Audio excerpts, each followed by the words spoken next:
आपका मेज़बान मोहम्मद रिजवानुल आपकी खिदमत में हाज़िर है। आप देखें Nawab news HD international social media channel. मेरे साथ आज मौजूद है पाकिस्तान बुरेवाला से पाकिस्तान मरकज़ी मुस्लिम लीग के नुमाइंदगान भी हमारे साथ मौजूद है और पूरी जमात हमारे साथ मौजूद है। आज इन्होंने 14 अगस्त के हवाले से रैली निकाली है, इनसे जानते हैं। इस वक्त मेरे साथ मौजूद हैं कारी अब्दुल क़यूम साहब। जी अस्सलाम वालेकुम सर। वालेकुम सलाम वरहमतुल्लाह। सर क्या पैगाम देंगे आज 14 अगस्त के हवाले से, या क्या कहना चाहते हैं आप? असल में ये पाकिस्तान ला इलाहा इल्लल्लाह की बुनियाद पर बना था। चूँकि पाकिस्तान के अवाम को इस जगह तक पहुँचा दिया गया है कि कलमे को छोड़ के ज़ातियात के पीछे लग गए हैं।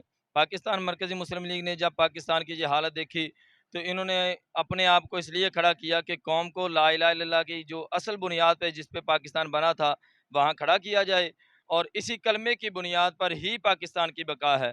हमने अल्लाह की रहमत से ये कोशिश की है, और आप देखेंगे कि बाकी तमाम सियासी पार्टियां जो है वो 14 अगस्त के मौके पे भी 14 अगस्त मनाने को तैयार नहीं है, बल्कि कई ऐसे लोग हैं जो यहाँ स्याह दिन मनाने के लिए तैयार हैं।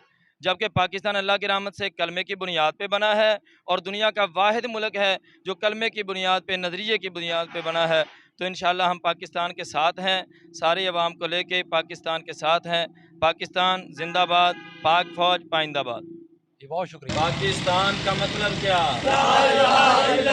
पाकिस्तान का मतलब क्या? सबका रिश्ता क्या? पाकिस्तान मरकजी मुस्लिम लीग से रिश्ता क्या? पाकिस्तान का मतलब क्या?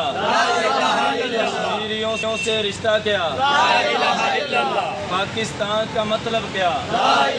पाकिस्तान पाकिस्तान जिंदाबाद।